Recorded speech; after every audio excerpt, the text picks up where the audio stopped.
जय हिंद दोस्तों topper math bye D sir की क्लास में आपका स्वागत है। तो दोस्तों आज हम लोग पढ़ेंगे संख्या पद्धति। दोस्तों संख्या पद्धति में हम लोगों ने सम्मिश्र संख्या, वास्तविक संख्या, काल्पनिक संख्या, परिमेय संख्या और अपरिमेय संख्या के बारे में हम लोगों ने पढ़ लिया है पहले वीडियो में। ठीक है दोस्तों, तो यदि आप लोग हमारी पहली वीडियो नहीं देखे हैं तो उस पहली वीडियो को जा करके देखिए, लिखा होगा संख्या पद्धति पार्ट 1। ठीक है, पहली वीडियो पे लिखा रहेगा संख्या पद्धति पार्ट 1, उसे आप जा करके देख सकते हैं। ठीक है दोस्तों, तो दोस्तों हम लोग अपरिमेय संख्या तक समझ चुके हैं। अब दोस्तों हम लोग समझेंगे कि ये परिमेय संख्या जो 4 पार्ट में डिवाइड हो गया है। पहला बना है शांत परिमेय संख्या, दूसरा बना है अशांत परिमेय संख्या, तीसरा बना है परिमेय पूर्णांक परिमेय संख्या और चौथा जो बना है पूर्ण परिमेय संख्या। ठीक है दोस्तों, आज हम लोग इनके बारे में समझेंगे कि ये क्या होता है। तो देखिए दोस्तों, अब हम लोग समझेंगे शांत परिमेय संख्या। ठीक है दोस्तों, क्या समझेंगे? शांत परिमेय संख्या। तो दोस्तों शांत परिमेय संख्या क्या होती है? तो दोस्तों शांत परिमेय संख्या वह संख्या होती है जो भाग देने पर पूरा क्या हो जाए? कट जाए। मतलब भाग देने पर वो क्या हो? पूर्ण रूप से मतलब डिवाइड हो जाए। जैसे दोस्तों मान लीजिए हमने यहाँ पे 5 बटे ले लिया 2। अब हम इसको जानना चाहते हैं कि ये शांत है कि नहीं है। तो दोस्तों 2 से हम 5 में भाग करेंगे। इस 2 से 5 में क्या करेंगे? भाग करेंगे। तो 2 दूना दोस्तों क्या होता है? 2 दूना यहाँ 4 होता है। अब दोस्तों 5 में से 4 निकालेंगे तो 1 आएगा। अब यहाँ दोस्तों दशमलव जब लगाएंगे तो यहाँ 0 आ जाएगा। 2 पचे दोस्तों कितना होगा? 10। तो देखिए दोस्तों 2 से जब मैंने 5 को भाग किया तो पूरा कट गया। ठीक है दोस्तों, तो शांत परिमेय संख्या वह संख्या होती है जो पूरा भाग देने पे क्या हो? कट जाए। तो ऐसे संख्या को हम शांत दशमलव संख्या कहते हैं। ठीक है दोस्तों और इसका एग्जाम्पल एक देख लीजिए। मान लीजिए दोस्तों हमने यहाँ ले लिया 12/2। तो दोस्तों यदि हम 2 से 12 में भाग करेंगे तो 2 से हमारा 12 क्या होगा दोस्तों? 6 बार में कट जाएगा। 2 से 12 क्या होगा दोस्तों? 6 बार में कट जाएगा। 2 6 का 12, यहाँ देखिए कट जा रहा है, ये पूरा कट जा रहा है। ठीक है दोस्तों, तो दोस्तों मेरे कहने का मतलब यही था कि यदि किसी परिमेय संख्या को हम भाग कर रहे हैं, हर से अंश में क्या कर रहे हैं? भाग कर रहे हैं, और भाग देने पर वो पूरा कट जाए, शेषफल मेरा कुछ ना बचे, 0 बचे, उस कंडीशन में दोस्तों उस परिमेय संख्या को हम क्या कहते हैं? शांत परिमेय संख्या कहते हैं। ठीक है दोस्तों, एक दूसरी दोस्तों कंडीशन और होती है शांत परिमेय संख्या पता करने का।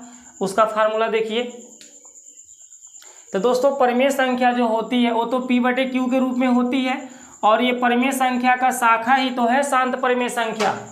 परिमेय संख्या का ये शाखा है ना। तो दोस्तों परिमेय संख्या किस रूप में होती है? P/Q में, P/Q के रूप में होती है।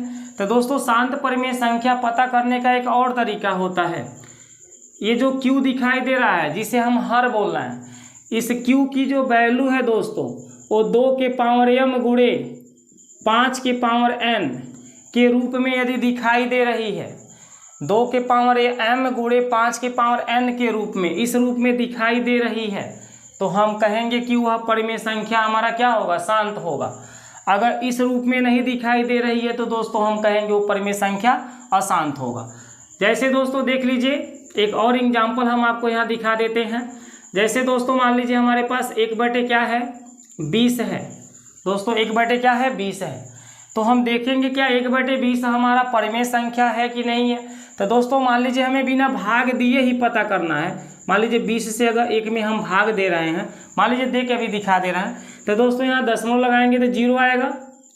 अभी भी 20 से ये 10 है, छोटा है ये 10, तो नहीं भाग जाएगा। तो दोस्तों यहाँ जब 0 लगाएंगे तो यहाँ 0 आएगा। अब 20 का 100 में भाग दोस्तों 5 बढ़ जाएगा। 20 बच्चे कितना होगा? 100। देखिए पूरा कट जा रहा है दोस्तों। कितना बार में? 0.0 5 बार में। तो दोस्तों इस 1/20 का दशमलव प्रसार कितना है? 0.05। दोस्तों इस दशमलव के आगे 0 लगा दिया जाता है। ठीक है, दशमलव के आगे जब कोई अंक नहीं रहता है तो 0 लगा देते हैं, इस दशमलव की स्थिति को निर्धारित करने के लिए। ठीक है, दशमलव की स्थिति को दर्शाने के लिए हम क्या लगा देते हैं? 0। तो दोस्तों 1/20 हमारा क्या है? शांत परिमेय संख्या है। ठीक है दोस्तों, तो दोस्तों अब शांत परिमेय संख्या के अंतर्गत इसका हमने जो एक फार्मूला बताया 2 की पावर m गुणे 5 की पावर n, ठीक है दोस्तों, उसको हम आपको समझा देते हैं। देखिए इसके हर को हम देखते हैं, क्या ये 2 के पावर m गुणे 5 के पावर n, या दोस्तों इसी फार्मूला को ऐसे भी लिखा जाता है 2 के पावर n गुणे 5 के पावर m, ठीक है, कोई पावर किसी के ऊपर लगा सकते हैं। तो दोस्तों हम देखते हैं कि क्या ये जो हमारा हर है इस रूप में दिख रहा है। तो दोस्तों देखिए अगर हम 20 को काटते हैं, ऐसे 20 का फैक्टर करें तो ये 2 से 10 बार में कटेगा, फिर दोस्तों 2 से काटें तो ये 5 बार में कटेगा, और फिर इस 5 को काटें तो 1 बार में कटेगा। 2 के पहाड़ा 10 बार कटेंगे तो 20, 2 का पहाड़ा 10 बार पढ़ेंगे तो 20 आएगा, 2 का पहाड़ा 5 बार पढ़ेंगे तो 10 आएगा, और 5 के पहाड़ा 1 बार पढ़ेंगे तो 5 आएगा। तो दोस्तों मैंने जब 20 का फैक्टर लिखा, इस 20 का फैक्टर जब मैंने किया तो क्या क्या आया, 2 आया, गुणे में 2 आया, गुणे में 5 आया। तो दोस्तों इसे हम क्या लिख सकते हैं, 1/2 कितना आया है, 2 हमारा कितना आया, 2 को आया तो 2 के पावर 2 लिख देंगे, और दोस्तों गुणे का चिन्ह लगा करके 5 मेरा कितना आया, 1 आया, तो यहाँ 5 के पावर आप 1 लिखिए या मत लिखिए, आपके ऊपर डिपेंड करता है, यहाँ 1 लिख भी सकते हैं, नहीं भी लिख सकते हैं, ठीक है। तो दोस्तों देखिए जो ये हमारा हर है ये 2 के पावर n गुणे 5 के पावर m के रूप में है कि नहीं है। जैसे यहाँ 2 चाहिए तो देखिए 2 है, कुछ घात यहाँ चाहिए, n का मतलब कुछ पावर चाहिए तो देखिए n का यहाँ कुछ मतलब पावर भी दिख रहा है, n का मतलब यहाँ पावर होना चाहिए, 5 चाहिए देखिए 5 दिख रहा है, और कुछ पावर चाहिए तो पावर भी दिख रहा है, ठीक है दोस्तों। तो दोस्तों जिस संख्या के हर में 2 के पावर n गुणे 5 के पावर m दिखाई देते हैं वो हमारा क्या होता है, शांत होता है, ठीक है। एक दूसरी भी और भी इसमें फार्मूला देखिए, अगर जो केवल हर में ये जो हर दिखाई दे रहा है 1/20 में ये 20 जो दिखाई दे रहा है, ऐसे ही मान लीजिए और भी तो हम एग्जाम्पल ले सकते हैं दोस्तों। जैसे मैंने 1/4 लिया तो 1/4 भी हमारा क्या है, शांत है। लेकिन दोस्तों ये जब 4 को हम सॉल्व करेंगे, फैक्टर करेंगे, तो इसके फैक्टर को जरा सा समझिए, 4 का फैक्टर क्या होगा। यहाँ देखिए अगर दोस्तों हम 4 को काटेंगे तो 2 दूनी का क्या होगा 4, फिर 2 से काटेंगे कट जाएगा। तो दोस्तों हम 1/4 का फैक्टर 1 क्या निकालें, 2 गुणे 2 निकालें, और 1 इसे 2 के पावर हम क्या लिख सकते हैं 2। तो दोस्तों आप कहेंगे कि यहाँ पे 5 नहीं दिखाई दे रहा है, यहाँ तो ऑलरेडी 2 ही दिखाई दे रहा है। तो दोस्तों ऑलरेडी यहाँ 5 आप लिख सकते हैं, लेकिन इसके पावर आपको 0 लिखना पड़ेगा। तो दोस्तों इस रूप में देखिए हमारा क्या है, दिखाई दे रहा है 2 के पावर n होना चाहिए और 5 के पावर m। तो यहाँ देखिए 5 के पावर m के रूप में क्या आ गया, 0 आ गया, ठीक है दोस्तों। तो ऐसे संख्या को भी हम क्या कहते हैं, परिमेय संख्या, जिसमें केवल 2 ही दिखाई दे, ठीक है दोस्तों। आगे दोस्तों देखिए इसको मिटा करके थोड़ा सा हम आपको और समझाना चाहेंगे कि यदि किसी परिमेय संख्या का हर 2 के पावर n गुणे 5 के पावर m के रूप में दिखाई दे, इस रूप में दिखाई दे, तो हम कहेंगे वो परिमेय संख्या है, शांत परिमेय संख्या है। और दोस्तों यदि उसका हर 2 के पावर खाली n के रूप में दिखाई दे, तब भी आप कहेंगे कि वो शांत परिमेय संख्या है। क्यों कहेंगे, क्योंकि उसके गुणे में आप 5 के पावर 0 लगा सकते हैं। यदि दोस्तों हर में केवल 5 के पावर m ही दिखाई दे रहा है, यही खाली 5 दिखाई दे रहा है, तभी हम उसको क्या कहेंगे, शांत कहेंगे, ठीक है। जैसे दोस्तों हम बोले 1/25 हमारा शांत परिमेय संख्या है कि नहीं है। तो दोस्तों ये जो 25 है इसे हम क्या लिख सकते हैं, 5 का स्क्वायर लिख सकते हैं। अब आप देखेंगे यहाँ तो हमारा 5 आ रहा है, लेकिन 2 आ ही नहीं रहा है। तो दोस्तों नहीं आ रहा है तो आप यहाँ चाहे तो 2 के पावर 0 लिख सकते हैं। अगर नहीं 2 के पावर 0 लिखना चाहते हैं तो ये वाला नियम को मिला लीजिए कि हमने बताया है कि खाली 5 के पावर m दिखाई देगा तब भी शांत होगा, खाली 2 के पावर देखिए यहाँ पर खाली 2 के पावर n दिखाई देगा तब भी शांत होगा। यहाँ देखिए 2 के पावर m दिखाई दे रहा है, यहाँ पे देखेंगे तो 5 के पावर m के रूप में दिखाई दे रहा है, ठीक है दोस्तों। तो ये 5 के पावर m के रूप में दिख रहा है, इसलिए इसको शांत बोले। ये 2 के पावर n के रूप में दिखाई दे रहा है, इसलिए ये शांत है। और ये दोनों रूप में दिखाई दे रहा था, इसका फैक्टर ये दोनों रूप में दिखाई दे रहा तभी ये शांत था। तो दोस्तों यदि हर, मेरे कहने का मतलब किसी परिमेय संख्या का हर केवल 2 के पावर n के रूप में हो तब भी शांत होगा, केवल 5 के पावर m के रूप में हो तब भी शांत होगा, और 2 के पावर n गुणे 5 के पावर m इन दोनों रूप में हो तब भी वो शांत होगा, ठीक है दोस्तों। तो बिना भाग दिए भी हम पता कर सकते हैं कि ये दी हुई परिमेय संख्या हमारा शांत परिमेय संख्या है कि नहीं है, ठीक है दोस्तों। आगे दोस्तों हम भाग देकर भी पता कर सकते हैं, दोनों नियम हमारे पास होता है। तो दोस्तों शांत परिमेय संख्या उम्मीद करते हैं कि आपको समझ में आ गया होगा। अब दोस्तों हम ले चलते हैं आपको अशांत परिमेय संख्या की तरफ, ठीक है दोस्तों। तो दोस्तों अशांत परिमेय संख्या क्या होती है, बहुत ही ईजी है। जो संख्या हमारा शांत परिमेय संख्या नहीं होता है उसी को हम क्या कहते हैं, अशांत परिमेय संख्या। जो परिमेय संख्या शांत परिमेय संख्या न हो उसी को हम क्या कहेंगे, अशांत परिमेय संख्या। जैसे दोस्तों 1/3 ले लीजिए, तो 1/3 का मतलब दोस्तों 3 से हम 1 में भाग करेंगे, नीचे वाले से ऊपर वाले में भाग किया जाता है। दोस्तों यहाँ दशमलव लगाएंगे तो 0 आएगा, 3 का पहाड़ा 3 बार पढ़ेंगे 9 आएगा। अब देखिए यहाँ पे घटाने पे 1 बचा, दशमलव है तो दोस्तों फिर 0 आएगा, 3 के पहाड़ा 3 बार पढ़ेंगे 9 आएगा, घटाएंगे दोस्तों 1 आएगा। फिर दशमलव है तो 0 आएगा, 3 के पहाड़ा 3 बार पढ़ेंगे 9 आएगा, घटाएंगे तो 1 आएगा। दोस्तों ये हमेशा 1 आएगा, दशमलव हमेशा 0 उतारेंगे फिर 3 बार भाग जाएगा, ये बार बार ऐसे ही चलता रहेगा। तो इसका आपने देखा क्या आया, 0.333, ये बार बार आ रही है दोस्तों। 3 कितना बार आएगी, बार बार, जितना मन के उतना भाग करते रहिए 3 ही आएगा। तो दोस्तों ये अशांत है। अशांत का मतलब ये रुक नहीं रहा है, चल ही रहा है, भाग हमारा चल ही रहा है, रुकने वाला नहीं है। ठीक है दोस्तों, लेकिन ये भी हमारा परिमेय संख्या है, 0.33 जो मैंने लिख दिया है, ये बार बार एकदम 3 ही आ रहा है, ये हमारा क्या है, परिमेय संख्या। लेकिन परिमेय संख्या है तो क्या है, अशांत परिमेय संख्या है। ठीक है दोस्तों, तो अशांत परिमेय संख्या आपको समझ में आया कि यदि हम हर से अंश में भाग दे रहे हैं और शेषफल मेरा कभी 0 बन ही नहीं रहा है, हर से अंश में भाग देने पर शेषफल मेरा कभी 0 नहीं बन रहा है, बार बार कुछ न कुछ शेष बचता जा रहा है और हमारी भाग निरंतर चलती ही जा रही है, तो ऐसे को दोस्तों हम क्या कहेंगे, अशांत परिमेय संख्या कहेंगे। ठीक है दोस्तों, तो दोस्तों उम्मीद करते हैं कि आपको अशांत परिमेय संख्या भी समझ में आ गया होगा। अब दोस्तों हम आगे चलते हैं, अशांत के बाद क्या आती है, पूर्णांक परिमेय संख्या। दोस्तों पूर्णांक देखिए, पूर्णांक परिमेय संख्या। दोस्तों पूर्णांक परिमेय संख्या क्या होता है, इसके बारे में आपको यहाँ समझना है। तो दोस्तों पूर्णांक का मतलब होता है पूरा पूरा, पूर्णांक का मतलब क्या होता है, पूरा पूरा। अब परिमेय संख्या का मतलब उसे हम P/Q के रूप में दर्शा सकें। तो दोस्तों यहाँ देखिए 0, 1, 2, 3, 4, 5 डैश डैश और भी आगे तक की जितनी संख्या होती है अनंत तक ले लीजिए। इधर आइए -1, -2, -3, दोस्तों डैश डैश इसको भी कहाँ तक ले लीजिए, अनंत तक ले लीजिए। ठीक है, तो इन्हीं संख्याओं को हम क्या कहते हैं, पूर्णांक परिमेय संख्या कहते हैं, क्योंकि ये पूरा पूरा है। देखिए यहाँ पूरा 1 है, पूरा 2 है, पूरा 3, पूरा 4, पूरा 5, पूरा 0, पूरा पूरा -1, पूरा पूरा -2, मतलब टोटल ये पूरा पूरा है। इन्हें कि ये -1.2 है, तो ये -1.3 है, तो ये 2.5 है, तो ये 3.7, ऐसा कुछ है, मतलब दशमलव में नहीं है, पूरा पूरा ये संख्याएं हैं, इसलिए इनको हम क्या कहते हैं दोस्तों, पूर्णांक परिमेय संख्या कहते हैं। ठीक है, अब दोस्तों इनको परिमेय कैसे बोल देते हैं, तो दोस्तों इनके बटे 1 छिपा हुआ है, हर एक संख्या के बटे क्या है, 1 है दोस्तों। किसी के बटे 1 यहाँ लिख सकते हैं, जो भी संख्या उसके बटे आप क्या लिख सकते हैं, जितनी भी संख्या यहाँ पर हैं आगे भी जो होंगे उनके बटे आप 1 लिख सकते हैं, क्योंकि कुछ संख्या इनके बटे दिया नहीं है। तो ये देखिए P/Q के रूप में हो गया ना, ऊपर वाला P का मान हो गया, या नीचे वाला किसका मान हो गया, Q का मान, तो ये P/Q के रूप में हो जा रही हैं, इसलिए इनको हम परिमेय संख्या बोलते हैं। आप पूर्णांक क्यों बोल रहे थे, क्योंकि ये पूरा पूरा था। ठीक है दोस्तों, तो पूर्णांक परिमेय संख्या कैसी परिमेय संख्या होती है, जो पूरा पूरा हो और P/Q के रूप में लिखी जा सके। ठीक है, तो इनके बटे भाई 1 होता है। पूर्णांक परिमेय संख्या के बटे सदैव 1 ही होता है, जो भी पूर्णांक परिमेय संख्या होंगी उनके बटे सदैव 1 आएगा, 1 के अतिरिक्त कुछ और आ ही नहीं सकता है। ठीक है ना, जो पूर्णांक परिमेय संख्या होती है। ठीक है दोस्तों, चलिए दोस्तों अब पूर्णांक परिमेय संख्या आपको समझ में आ गया होगा। अब आगे हम चलते हैं, पूर्णांक परिमेय संख्या के बाद देखते हैं क्या है, पूर्ण परिमेय संख्या।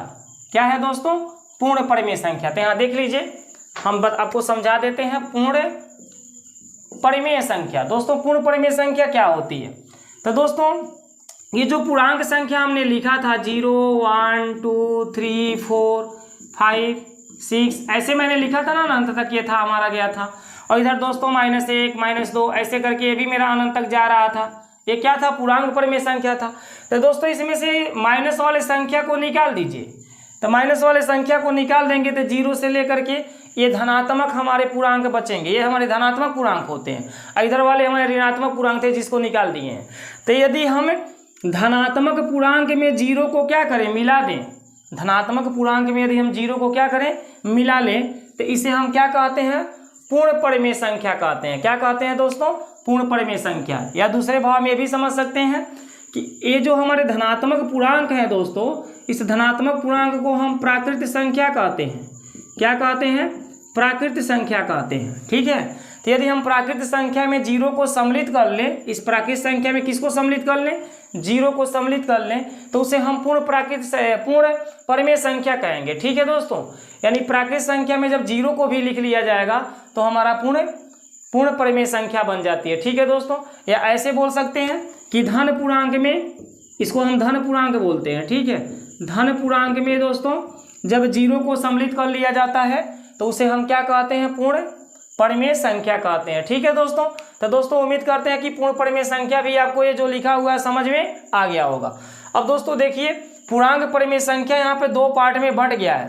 तो दोस्तों पहला हमारा धनात्मक पूर्णांक होता है, दूसरा ऋणात्मक पूर्णांक। तो दोस्तों अभी हमने समझाया कि 0 की इधर जो 1 2 3 4 5 6 ऐसे आ रहे हैं। तो दोस्तों यही जो संख्याएं हमारे प्राकृत संख्याएं जो दिखाई दे रही है, इन्हीं को हम क्या कहते हैं, धनात्मक। ये धन प्राकृत संख्या होती है दोस्तों, इसको धन प्राकृत संख्या बोलते हैं, ये वाले नंबर को। तो दोस्तों ये जो संख्याएं दिखाई दे रही हैं 1 2 3 4 5 6, यानी इनके आगे कोई चिन्ह नहीं दिखाई दे रहा है, उसे हम क्या कहते हैं, धन पूर्णांक कहते हैं। क्या कहते हैं दोस्तों, धन पूर्णांक कहते हैं। यानी कि ऐसी संख्या, ऐसी प्राकृत संख्या जिसके आगे कोई चिन्ह न लगा हो, वो क्या होता है, धन पूर्णांक संख्या होता है। ठीक है, लेकिन दोस्तों प्राकृत संख्या हो और उसके आगे यहाँ चिन्ह लग गया हो माइनस का, ठीक है, तो दोस्तों ये हमारा धन पूर्णांक संख्या नहीं है, ये ऋण पूर्णांक संख्या हो जाता है। ठीक है, तो दोस्तों धन पूर्णांक संख्या और ऋण पूर्णांक संख्या के बारे में आपको समझ में आया। देखिए एक बार और आपको धन पूर्णांक और ऋण पूर्णांक के बारे में समझा देते हैं। दोस्तों आप जब संख्या रेखा कोई खींचते हैं तो यहाँ बीच में लेते हैं 0 और 0 किधर लेते हैं 1 2 दाएं साइड में, ये हमारा दायां पक्ष होता है जिसे RHS बोलते हैं, और 0 के बाएं साइड को हम LHS बोलते हैं। ठीक है दोस्तों, तो 0 की इधर हमारे सब के सब पॉजिटिव नंबर लिखे जाते हैं और इस साइड में सब निगेटिव नंबर लिखे जाते हैं। तो दोस्तों 1 2 ऐसे मान लीजिए 3 ऐसे 4 ऐसे 5, अनगिनत आपकी संख्याएं और भी आगे ऐसे 6 7 8 9 10 चलता रहेगा। कहाँ तक जाएगा दोस्तों, अनंत तक जाएगा। इधर अगर हम आते हैं तो क्या आएगा, -1 और क्या आएगा, -2 और क्या आएगा, -3 और क्या आएगा, -4 और आगे चलेंगे तो ऐसे -5, ये कहाँ तक चलेगा, माइनस अनंत तक चलेगा दोस्तों। तो 0 के इधर ये जितनी संख्याएं दोस्तों दिखाई दे रही है, 0 को मत देखिए, 0 को छोड़ करके इधर जितनी संख्याएं देख पा रहे हैं, कहाँ तक, अनंत तक, इन्हीं को दोस्तों हम क्या कहते हैं, धन पूर्णांक कहते हैं। और 0 को छोड़कर इधर वाले जितने हमारे ये संख्याएं दिखाई दे रहे हैं दोस्तों, जिनके आगे माइनस का चिन्ह आप देख पा रहे हैं, इनको हम क्या कहते हैं, ऋण पूर्णांक।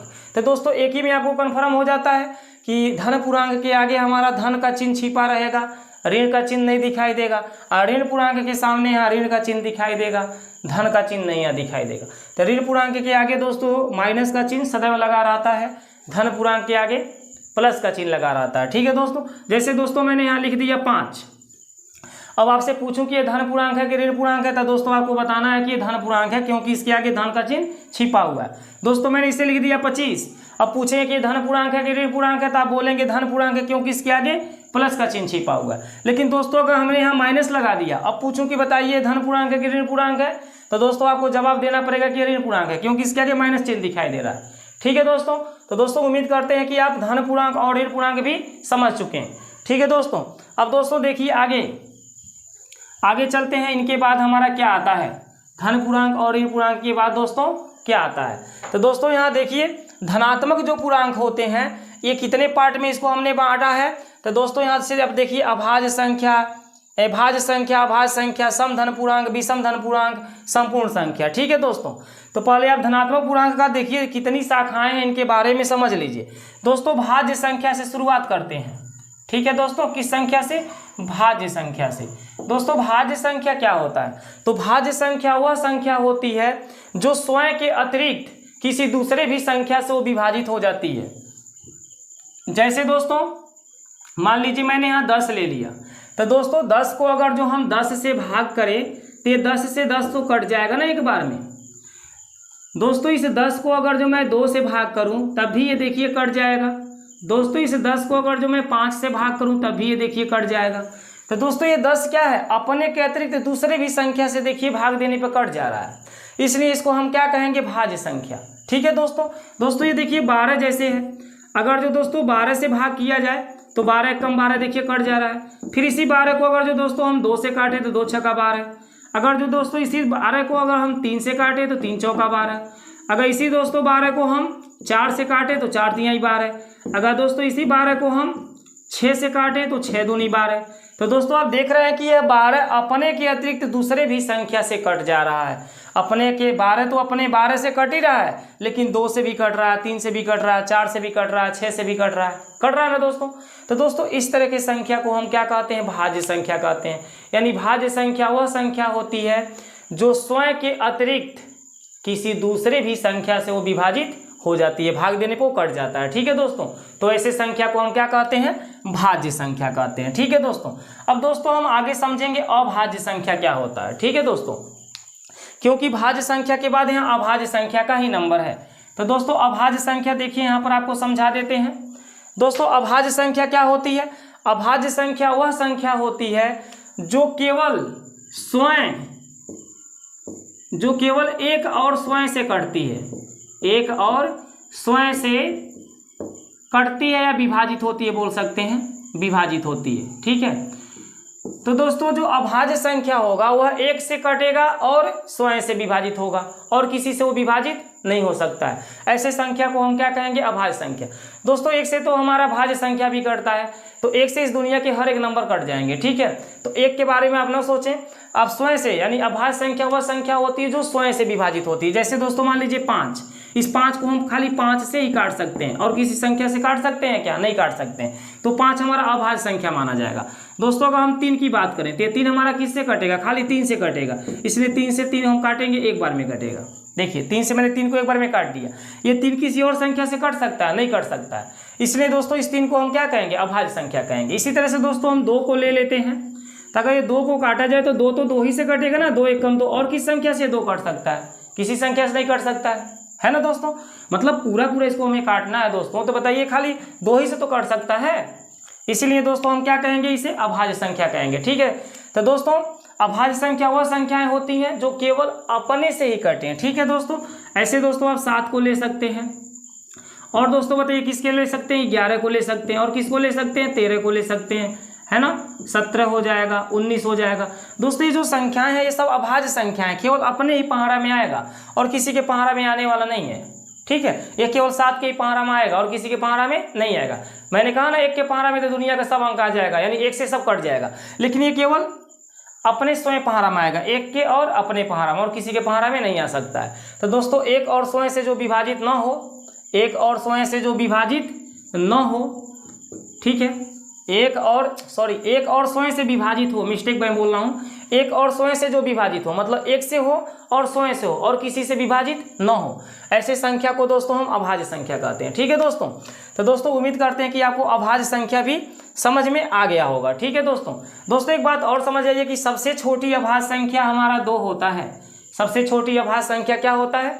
2 होता है। ठीक है दोस्तों, ये दोस्तों जो अभाज्य संख्या हमारा होता है इसे हम सम अभाज्य संख्या भी बोलते हैं। इसे हम क्या कहते हैं? सम अभाज्य संख्या, सम अभाज्य संख्या। ठीक है दोस्तों, सबसे छोटी सम अभाज्य संख्या कौन होती है? 2। ठीक है, ये धनात्मक संख्या दोस्तों होती है। सबसे छोटी धनात्मक सम अभाज्य संख्या हमारी कौन होती है? 2 होती है। ठीक है दोस्तों, तो दोस्तों आपको समझ में आ गया होगा। और सबसे बड़ी अगर हमें सम अभाज्य संख्या बताना हो, सबसे बड़ी अगर हमें अभाज्य संख्या बताना हो तो दोस्तों इसकी कोई सीमा नहीं है। ठीक है दोस्तों, तो दोस्तों आपको अभाज्य संख्या पता चल